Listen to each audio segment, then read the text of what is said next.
Salam buat saudara-saudara sekalian, rekan-rekan pendeta, ataupun para penatua yang sedang mempersiapkan diri untuk khotbah Minggu tanggal 22 Mei 2022. Berikut kami akan menyampaikan beberapa catatan untuk kita para pengkhotbah sebagai tambahan referensi untuk menyampaikan firman Tuhan secara luar biasa pada Minggu 22 Mei 2022 ini.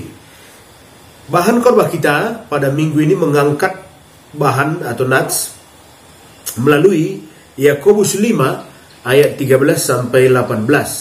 Berikut kami akan membaca kepada kita Yakobus 5 ayat 13 sampai 18. Kalau ada seorang di antara kamu yang menderita, baiklah ia berdoa. Kalau ada seorang yang bergembira, baiklah ia menyanyi. Kalau ada seorang di antara kamu yang sakit, baiklah ia memanggil para penatua jemaat, supaya mereka mendoakan dia, serta memolesnya dengan minyak dalam nama Tuhan. Dan doa yang lahir dari iman akan menyelamatkan orang sakit itu, dan Tuhan akan membangunkan dia. Dan jika ia telah berbuat dosa, maka dosanya itu akan diampuni. Karena itu hendaklah kamu saling mengaku dosamu dan saling mendoakan, supaya kamu sembuh. Doa orang yang benar, bila dengan yakin didoakan, sangat besar kuasanya. Elia adalah manusia biasa sama seperti kita, dan ia telah bersungguh-sungguh berdoa supaya hujan jangan turun. Hujan pun tidak turun di bumi selama 3 tahun dan 6 bulan. Lalu ia berdoa pula dan langit menurunkan hujan, dan bumi pun mengeluarkan buahnya. Demikian. Jadi saudara-saudara, sebelum kita masuk kepada nats khotbah kita akan memulai dulu dari latar belakang Yakobus ini atau surat Yakobus ini. Jadi surat Yakobus ini ditujukan kepada orang yang mengaku Kristen, tapi kehidupannya belumlah menunjukkan bahwa ia Kristen. Itulah mengapa surat Yakobus menekankan pentingnya perbuatan yang baik. Dalam hal inilah sepintas ada pertentangan antara penekanan ajaran Paulus dan Yakobus. Paulus menekankan bahwa hanya karena iman seseorang diselamatkan, bukan karena perbuatan. Jadi di sini ada pertentangan. Kalau Yakobus lebih menekankan kepada bukti dari iman adalah perbuatan, engkau tidak akan dikatakan orang beriman kalau tidak terlihat dari perbuatanmu. Itu yang Yakobus katakan. Paulus berkata, yang terpenting adalah iman, karena imanlah seseorang diselamatkan. Nah, apakah sesungguhnya mereka bertentangan? Ternyata tidak, ya. Sesungguhnya tidak. Tetapi penekanan atau sudut pandang berbeda sedikit. Yakobus lebih menekankan pada pentingnya perbuatan. Nah, kalau kita perhatikan, Paulus menyebutkan bahwa perbuatan baik tidak menyelamatkan. Namun yang menyelamatkan kita adalah iman. Ini menurut Paulus. Maksud Paulus ialah melakukan perbuatan baik namun bukan berdasarkan iman adalah sia-sia. Karena banyak orang berbuat baik tapi bukan karena dorongan iman. Mungkin dia berbuat baik karena ada maksud-maksudnya. Kan kita sering memperhatikan itu kan. Kita berbuat baik kepada seseorang karena mungkin kita lebih dahulu sudah mendapatkan kebaikan dari orang itu.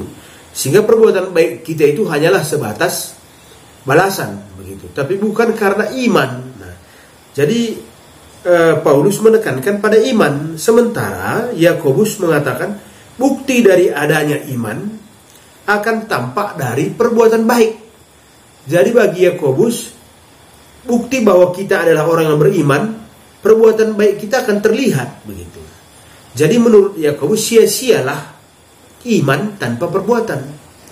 Dengan kata lain, perbuatan adalah buah dari iman.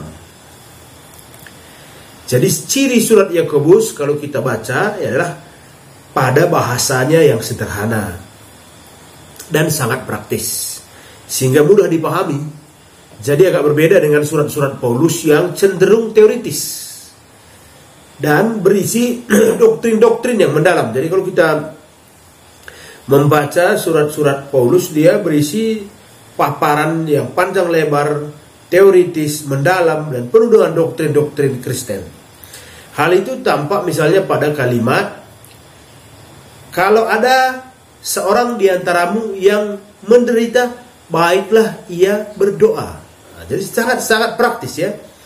Kalau ada seorang di antaramu yang menderita, baiklah ia berdoa. Sama praktisnya ketika kita mengatakan, kalau ada yang bergembira, maka menyanyilah. Itu yang disampaikan oleh Yakobus. Jadi surat Yakobus lebih kepada petunjuk praktis dibandingkan dengan doktrin teologis. Namun bila kita mendalami ajaran Yakobus, maka kita juga akan menemukan ajaran iman yang mendalam. Ketika Yakobus berbicara tentang doa, ia menyebutkan doa yang lahir dari iman akan menyelamatkan orang sakit itu. Ini penting untuk saudara beri penekanan pada khotbah kita. Yakobus menyebutkan doa orang yang benar. Doa orang yang benar, bukan doa yang benar. Doa orang yang benar. Jadi penekanannya pada orangnya, bukan pada susulan kata-kata doa, bukan di situ. Kembali seperti penekanan Yakobus adalah pada perbuatan, karena memang Yakobus selalu menekankan sepanjang suratnya ini pentingnya perbuatan menggambarkan iman. Maka ia menekankan bahwa inti dari doa bukan pada kalimat doa itu. Jadi banyak orang merasa tidak pandai berdoa bukan karena dia maksudnya tidak pandai berdoa itu karena ketidakmampuannya menyusun kata-kata indah dari doa. Seseorang yang kita suruh berdoa umpamanya pada pertemuan-pertemuan persekutuan atau ibadah-ibadah raya, banyak orang tidak mau berdoa karena alasan dia tidak pandai berdoa. Maksudnya tidak pandai itu tidak mampu menyusun kata-kata doa yang indah. Jadi inti doa bukan pada kata-katanya yang indah dan tersusun rapi atau puitis, tapi inti doa adalah pada orang yang berdoa itu. Apakah orang yang berdoa ini adalah orang yang benar? Jadi bandingkan ilustrasi doa anak kecil ya. Mungkin saudara pernah mendengar ilustrasi doa anak kecil pada khotbah, bahwa anak kecil itu, seorang anak kecil seperti yang tampak pada layar saudara, dia baru saja belajar berdoa, diajari oleh bapaknya sendiri. Dan doa yang diajari bapaknya yaitu doa makan. Sangat singkat, yaitu terima kasih Tuhan atas makanan ini, amin. Sangat singkat. Dia selalu mengulang-ulangi doa itu karena senang sekali dia sudah pandai berdoa. Pada saat dia berjalan di tengah lapangan yang luas, di mana ada tertambat di sana seekor kerbau, mungkin karena ada lebah atau terlampau panas hari itu, atau digigit lebah, maka kerbau itu marah lalu menanduk ke sana kemari dan talinya terputus. Dia berlari mengejar ke anak itu. Kata ayahnya, rajinlah berdoa dalam segala situasi. Ketika kerbau itu berlari menuju anak itu, maka si anak segera berdoa, tapi dia tidak tahu kata doa lain selain doa makan yang baru saja diajari orang tuanya. Maka begitu kerbau itu mendekati dia, berdoalah dia, ya Tuhan, terima kasih atas makanan ini, amin. Apakah doa itu berfungsi? Atau apakah doa itu salah karena kata-katanya tidak pada tempatnya? Karena yang seharusnya dia mendoakan agar Allah melindungi dia dari bahaya, tapi justru ia mengucapkan syukur atas makanan. Apakah kerbau itu makanan? Tapi apa yang terjadi? Begitu si anak mengatakan amin, begitu pula kerbau itu berbalik arah menuju tempat lain. Jadi doa tetap berkuasa, meskipun kata doa itu mungkin tidak tepat. Yang membuat doa itu berkuasa adalah bila doa itu didoakan oleh orang yang benar. Begitu kata Alkitab.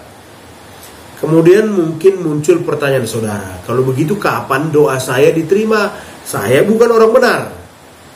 Lalu siapakah menurut saudara di dunia ini yang layak disebut orang benar? Kalau begitu tidak ada satupun doa orang di dunia ini didengar. Tidak, bukan demikian maksudnya.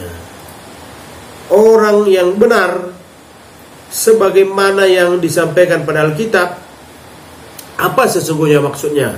Nah, coba kita lihat. Pertama kita bandingkan terjemahan dari Alkitab bahasa Indonesia sehari-hari. Digunakan kalimat doa orang yang menuruti kemauan Allah. Dia tidak menggunakan kata doa orang yang benar, tapi dia menggunakan kata doa orang yang menuruti kemauan Allah, mempunyai kuasa yang besar. Dalam bahasa Yunani, justru ya tentu kita harus kembali ke bahasa asli. Kira-kira bahasa asli itu bermakna apa?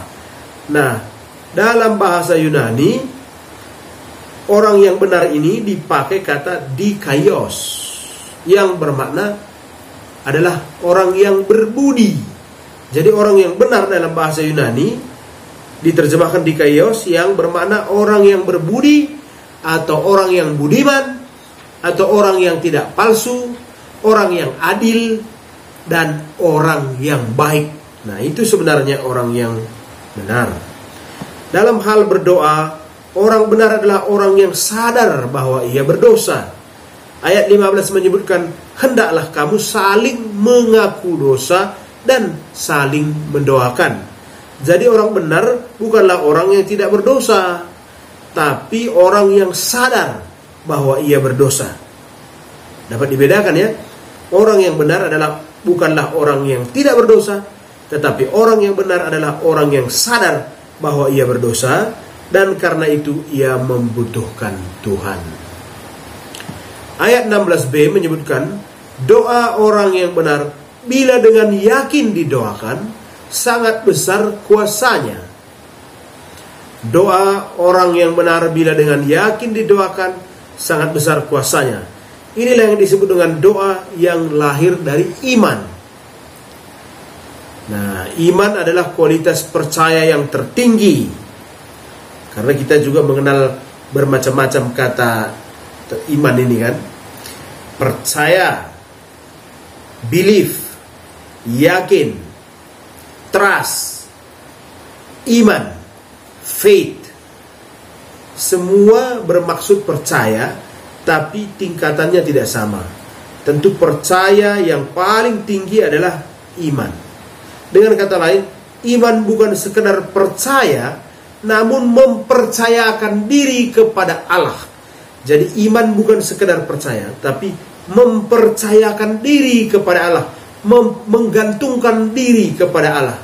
Kita percaya bahwa Allah mampu menjawab semua pergumulan kita. Karena itulah kita menyampaikan doa kita kepada Dia. Apabila kita berdoa sebagai orang benar, kita akan merasakan betapa berkuasanya karya Allah. Karena hasil sebuah doa tergantung kepada kuasa Allah yang bekerja. Kita menjadi benar karena darah Kristus yang telah tercurah, yang membenarkan kita. Darah Kristus itulah yang mendorong kita untuk mengakui segala kesalahan dan dosa kita, dan mengakui bahwa hanya karena Dialah kita dilayakkan. Demikianlah saudara beberapa catatan khotbah yang dapat kami sampaikan. Semoga catatan-catatan khotbah ini dapat menambah persiapan-persiapan saudara yang akan berkhotbah pada minggu tanggal 22 ini. Ikuti terus siaran YouTube ini, dan semoga siaran ini menjadi berkat bagi saudara sekalian. Tuhan memberkati kita.